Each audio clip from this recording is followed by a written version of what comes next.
भक्तों, ये विष्णु पुराण सिर्फ कहानी नहीं है। जो व्यक्ति इसे पूरा सुन लेता है, उसके जीवन के छिपे हुए दुख स्वयं हरि दूर कर देते हैं। और जहाँ विष्णु की महिमा सुनी जाती है, वहाँ दरिद्रता टिकी नहीं रहती, अशांति ठहरती नहीं और किस्मत बंद नहीं रहती।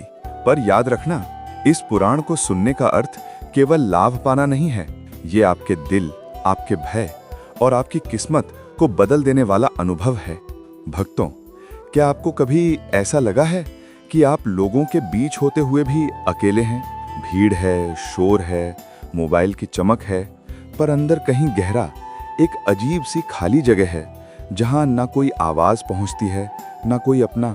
रात के किसी पहर जब सब सो जाते हैं और केवल पंखे की हल्की आवाज या बाहर कुत्तों का भौंकना सुनाई देता है, तब अचानक दिल पूछता है, मैं यहाँ क्यों हूँ? ये दुनिया है क्या? मेरे जाने के बाद क्या बाकी बचेगा? आपने ये सवाल महसूस तो किए हैं, शायद कभी शब्दों में न कह पाए हों, पर क्या आप जानते हैं, इन्हीं सवालों से शुरू होती है विष्णु पुराण की पहली कथा। ये कहानी केवल सृष्टि की नहीं, आपके अंदर के उस खालीपन की भी है जो जवाब खोज रहा है। आज जो आप सुनने जा रहे हैं, वो सिर्फ पौराणिक कहानी नहीं, बल्कि आपके अपने अस्तित्व की जड़ का वर्णन है। अगर आप सच में सुनेंगे तो ये शब्द आपको थोड़ा असहज भी करेंगे, थोड़ा असुरक्षित भी, क्योंकि ये कहानी आपको आपके आरामदायक झूठों से उठाकर एक बहुत गहरे सच के सामने खड़ा कर देगी। तो तैयार हो जाइए, क्योंकि अब हम चलेंगे वहां जहां कुछ भी नहीं था, ना आकाश, न धरती, न समय, सिर्फ एक अनंत, डरा देने वाला शून्य। अध्याय 1। कल्पना कीजिए, आपके सामने न मोबाइल है, न घर है, न आसमान, न जमीन, कुछ भी नहीं है। बस एक अनंत अंधेरा, जिसका कोई नीचे नहीं, कोई ऊपर नहीं, न दायां बायां। न समय चल रहा है, न कोई घड़ी टिक टिक कर रही है, न कोई याद है, न कोई भविष्य। आप सोचने की कोशिश करें तो भी दिमाग डरकर पीछे हट जाता है, क्योंकि इंसानी मन कुछ तो चाहता है, कुछ भी हो पर कुछ हो। लेकिन उस आदिकाल में कुछ भी नहीं था। उसे ऋषियों ने नाम दिया प्रलय का महासागर। एक ऐसा मौन जो इतना गहरा था कि अगर आप उसमें एक चीख भी छोड़ दें तो वो भी बिना आवाज किए डूब जाए। लेकिन उस अनंत मौन के बीच एक स्थान पर हल्की सी हलचल थी, जैसे किसी ने अंधेरे के बीच मंद मंद सांस लेना शुरू कर दिया हो। वहां प्रलय के अनंत जल पर एक सहस्र फणों वाला शेषनाग फैला हुआ था, और उसकी फणों पर शांत, स्थिर, अविचल योग निद्रा में भगवान श्री विष्णु विराजमान थे। विष्णु की योग निद्रा ब्रह्मांड से भी गहरा सन्नाटा। उनकी आंखें बंद थीं, पर उनके भीतर असीम चेतना जाग रही थी। हम और आप जब सोते हैं तो दुनिया से भागने की कोशिश करते हैं, लेकिन विष्णु की योग निद्रा भागना नहीं थी, पूरी सृष्टि की अगली सांस की तैयारी थी। उनके हृदय की धड़कनें इतनी शांत थीं कि मानो समय स्वयं उनमें टिककर भूल गया हो कि उसे आगे बढ़ना था। उनके शरीर से निकलती हल्की दिव्य ऊष्मा प्रलय के ठंडे जल को भी एक अजीब सुरक्षा का एहसास दे रही थी। इतना गहरा, इतना घना, इतना शांत दृश्य था वो कि अगर कोई मनुष्य वहां होता तो शायद या तो पागल हो जाता या हमेशा के लिए भक्ति में रो पड़ता। आपने कभी सोचा है कि आपकी सारी परेशानियां, आपका करियर, आपकी टेंशन, आपके रिश्ते, आपके डर, ये सब कितने छोटे हैं उस क्षण के सामने जब पूरी सृष्टि केवल एक व्यक्ति के हृदय में सो रही हो?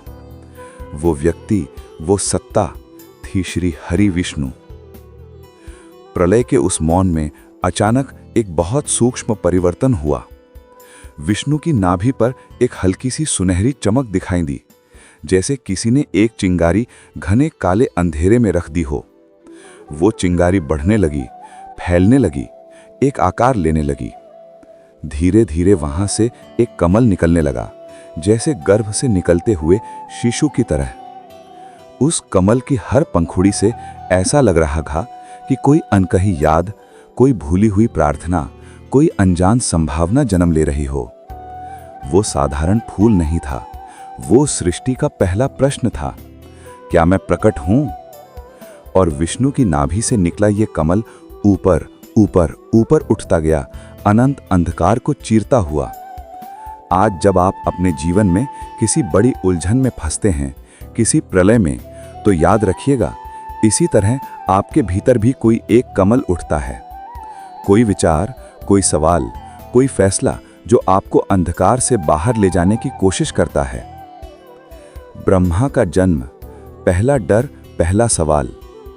उस कमल का फूल खिलते ही उसके भीतर एक चमकदार, तेजस्वी पुरुष प्रकट हुए, 4 मुखों वाले, चारों दिशाओं की ओर देख पाने वाले भगवान ब्रह्मा। आप सोचिए, ये कितनी अजीब स्थिति है कि आप अचानक होश में आएं और आपको याद ही ना हो कि आप कौन हैं, कहाँ हैं, क्यों हैं। ब्रह्मा की आंखें खुलीं, चारों ओर सिर्फ अंधेरा, न जमीन, न आसमान, न कोई दूसरा जीव। उनका पहला अनुभव क्या था? अकेलापन। हम इंसान भी जन्म लेते हैं रोते हुए, क्योंकि नया संसार हमें डराता है। ब्रह्मा भी डर गए। उनके भीतर सवाल उठने लगे, मैं कौन हूं? ये कहां हूं? मुझे किसने पैदा किया? मेरे होने का मतलब क्या है? ये सवाल केवल ब्रह्मा के नहीं हैं, ये वही प्रश्न हैं जो रात के अंधेरे में आपके भी दिल में उठते हैं। ब्रह्मा ने चारों ओर देखने की कोशिश की, पर हर दिशा में केवल अंधेरा। उन्होंने नीचे झांका तो कमल का डंठल था जो इतनी गहराई तक जा रहा था कि उसका अंत दिखाई नहीं देता था। वे बेचैन हो उठे। मुझे जानना होगा कि मैं किससे जुड़ा हूं, मेरी जड़ कहां है। और ये वही बेचैनी है जो हम सबके भीतर भी कभी ना कभी उठती है कि मैं किससे जुड़ा हूं, कौन मुझे समझता है, किसके बिना मैं गिर जाऊंगा। ब्रह्मा कमल की डंडी पकड़कर नीचे उतरने लगे। वे नीचे गए, बहुत नीचे, लेकिन अंधकार, केवल अंधकार।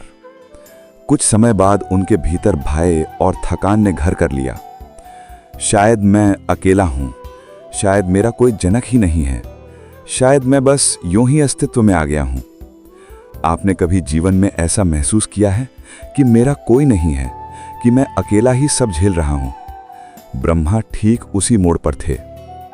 जब ब्रह्मा थककर, लगभग टूटकर कमल पर वापस आकर बैठ गए, तभी अचानक अनंत अंधकार को चीरती हुई एक दिव्य ध्वनि गूंजी, तप। फिर तप। वो आवाज कहीं बाहर से भी आ रही थी और कहीं भीतर से भी। ब्रह्मा घबरा गए, कौन बोल रहा है?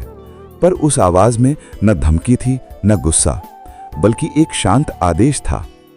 तप अर्थात तपस्या करो, ध्यान करो, अपने भीतर गहराई से झांको।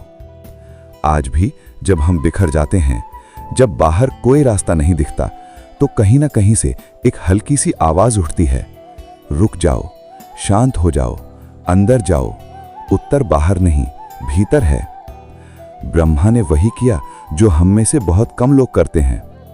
वे चुप हो गए, आंखें बंद की और गहन ध्यान में बैठ गए। कहा जाता है, ब्रह्मा ने बहुत लंबा समय तपस्या में बिताया। न कोई घड़ी थी, न कैलेंडर, केवल ध्यान, केवल प्रतीक्षा। उनके भीतर पहले तो उलझनें उठीं, डर उठा कि क्या मैं पागल हो रहा हूं। फिर धीरे धीरे उनका मन शांत होने लगा। आपने ध्यान दिया होगा, जब हम परेशान होते हैं तो बाहर भागते हैं, किसी से बात करते हैं, मोबाइल स्क्रॉल करते हैं, कुछ देख लेते हैं, कुछ खा लेते हैं, लेकिन हम अंदर नहीं देखते। ब्रह्मा ने किया, उन्होंने भागना छोड़ा, टालना छोड़ा और अपने खालीपन के बीच बैठ गए। धीरे धीरे सवाल पिघलने लगे, अहंकार नरम पड़ने लगा, अकेलापन अस्तित्व के स्वीकार में बदलने लगा। और फिर जब मन पारदर्शी हो गया, तब सत्य प्रकट हुआ। तपस्या पूर्ण होने पर अचानक उस अनंत अंधकार में एक दिव्य प्रकाश लहराया। कमल के नीचे से एक नीला दैदीप्यमान तेज ऊपर उठा। वो जल नहीं था, धुआं नहीं था, सिर्फ बहुत गहरा, बहुत शांत तेज। उस तेज से एक दिव्य पुरुष प्रकट हुए, शंख, चक्र, गदा, पद्म धारण किए, पीतांबर पहने, 4 भुजाओं वाले, श्री हरि विष्णु। ब्रह्मा, जो खुद पूरी सृष्टि के रचयिता बनने वाले थे, उन्हें पहली बार लगा कि वो कितने छोटे हैं। उनके अंदर की सारी अकड़, सारा भ्रम, सारा अकेलापन एक ही क्षण में आंखों से जल बनकर बह निकला। वे कांपते हुए बोले, आप कौन हैं प्रभु? विष्णु की मुस्कान वैसी थी जैसे मां अपने खोए हुए बच्चे को देखकर मुस्कुराती है। उन्होंने कहा, ब्रह्मा, मैं वो हूं जो था भी, जो है भी, जो रहेगा भी। तुम्हारा जन्म मैंने ही किया है। तुम अकेले नहीं हो, तुम्हारा उद्देश्य है, तुम व्यर्थ नहीं हो। ये शब्द केवल ब्रह्मा के लिए नहीं थे, ये शब्द आज आपके लिए भी हैं, जो अपने जीवन में अर्थ खोज रहे हैं। विष्णु ने ये शब्द विष्णु के ये शब्द सुनते ही ब्रह्मा फूट फूट कर रो पड़े। उन्हें पहली बार लगा कि वे किसी के हैं, कि उनका अस्तित्व किसी बड़ी योजना का हिस्सा है, कि उनका जीवन सिर्फ दुर्घटना नहीं है। कभी कभी इंसान को भी यही तो चाहिए होता है ना, कि कोई ये कह दे, मैं हूं, तुम अकेले नहीं हो, तुम्हारी जिंदगी मायने रखती है। ब्रह्मा ने कांपते हुए पूछा, प्रभु, तो मेरा काम क्या है? मैं क्यों पैदा किया गया हूं? विष्णु ने शांत स्वर में कहा, तुम सृष्टि के रचयिता होगे ब्रह्मा। तुम्हारे माध्यम से लोक बनेंगे, देव बनेंगे, असुर बनेंगे, मनुष्य जन्म लेंगे।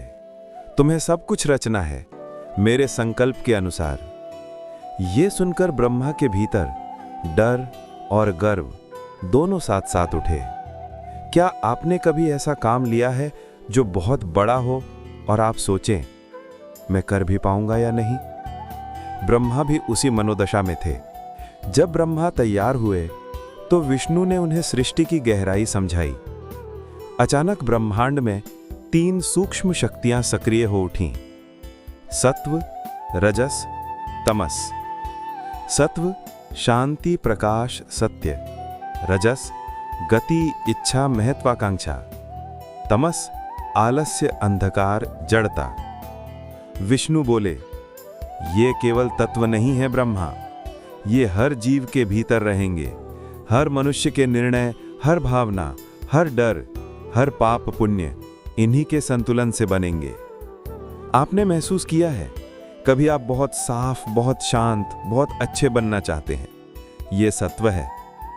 कभी अचानक कुछ पाने की हड़बड़ी, जलन, दौड़ शुरू हो जाती है, ये रजस है। और कभी मन को कुछ करने का मन ही नहीं करता, ये तमस है।